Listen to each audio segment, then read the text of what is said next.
All right, guys, welcome back to another episode. Today we're going to be talking about this 2018 MacBook Pro.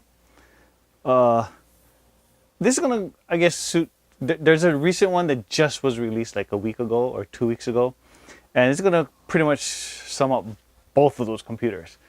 The performance is great. It's a Mac product, in my opinion.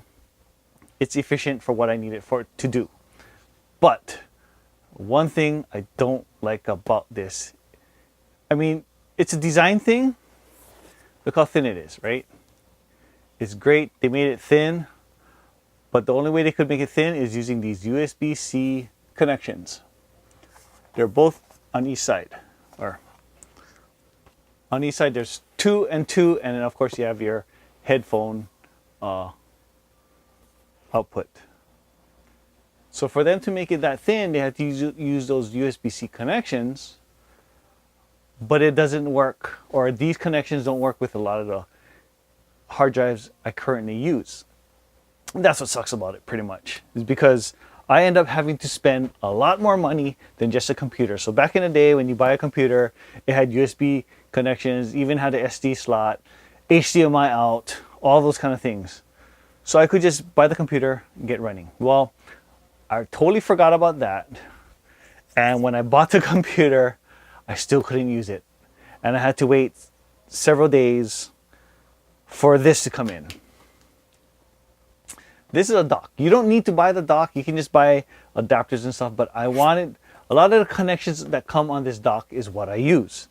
It has USB 3 connections. 4 of them, actually 5, one in the front. Okay, so you have a SD card slot. You have a headphone out, which I pretty much never use.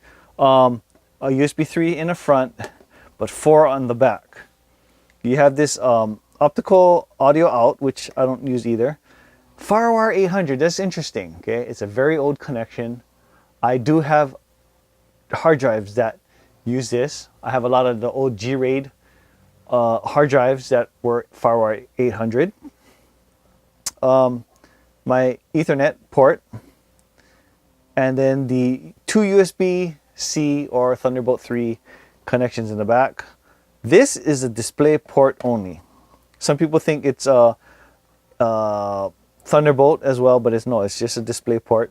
And then you have your power connection. Now, the reason why I bought this is because I want to be able to just leave this on my desk, plug in one cable, like say the USB-C, to the laptop USB-C, and it runs everything. Now, the way I run everything is I have a NAS, okay? So my client's footage, I back everything up to my Synology NAS server. That's backup footage 1. Backup footage 2 is going to be on cheap hard drives that I get from Costco, you know, like $120 for like 6 terabytes and stuff like that. Go on, you know, I have it plugged into these. And then my third, well, it's not really a backup, but it's my main editing hard drives, which I have the footage on to edit. So I have basically 3 copies on 3 different hard drives at one given time. Now, the hard drives I edit off of is, one is a Pegasus 2, which I think it's a Thunderbolt 1 connection. It could be Thunderbolt 2. And then I also have a OWC, or you know, Otherworld Computing Thunderbay, which is a Thunderbolt 2 connection, which none of this has. Okay, so I had to buy another adapter, USB-C to Thunderbolt connection adapter. Okay, so now this thing I think was maybe it was $400, $399 I think, $400. Then I had to buy this adapter, which is like $40. Okay. Now, I want to edit on site for my clients on site. I don't want to have to take all this stuff with me. So, I buy another one of these for USB-C to Thunderbolt straight out here for my drives on location. I might just end up buying a USB-C hard drive. So USB-C, just straight USB-C, then I don't have to worry about any adapters. That's one main thing I don't like is too much adapters. Okay, I want to be able to just show up on location and not have adapter plugged into another adapter to go to this. No, I want everything as simple as possible.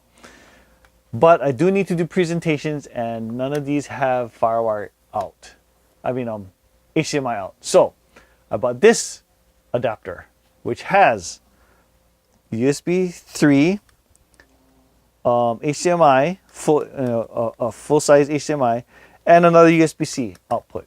Okay. The USB-C is really not necessary because the computer already has all these USB-C connections. But anyway, so I buy this adapter, which is another, I think, $60. So you know what I mean? I'm like at $500 in just to get this laptop to work with all my current or existing hard drives that I'm doing right now. So that was like kind of like one of those things like, oh my goodness. I couldn't use this laptop for a week because I need to get all these things in. So that's pretty much what I don't like about this computer. Other than that, it performs well. It's just that, you know, you need to buy all these extra things, which I never had to do before with the older computers, but I have to do it now with these newer ones. And then another thing, this thing is not a data cable. It's only for charging. Okay, so don't think you can, you know, buy all these other things and not have a cable. I mean, a lot of hard drives that you buy come with cables. I think this one came with a USB-C to USB-C cable. So, but I did buy another one, an extra one, just in case. But still, so that's it. You know, just remember, if you're gonna buy this, the newer laptops, the USB-C only laptops, if you have older drives you're gonna be using with it, you're gonna need. You don't need this dock per se, but I mean, you will need like adapters like this and stuff like that to get it to work. So, especially if you have Thunderbolt ones, you're gonna need this one. So, but that's that. 2018 laptop is still a great laptop. It's just that you're gonna have to spend extra money, like I did, to get your other things working. So, with that said, thanks for watching, and I'll see you in the next one. Mahalo.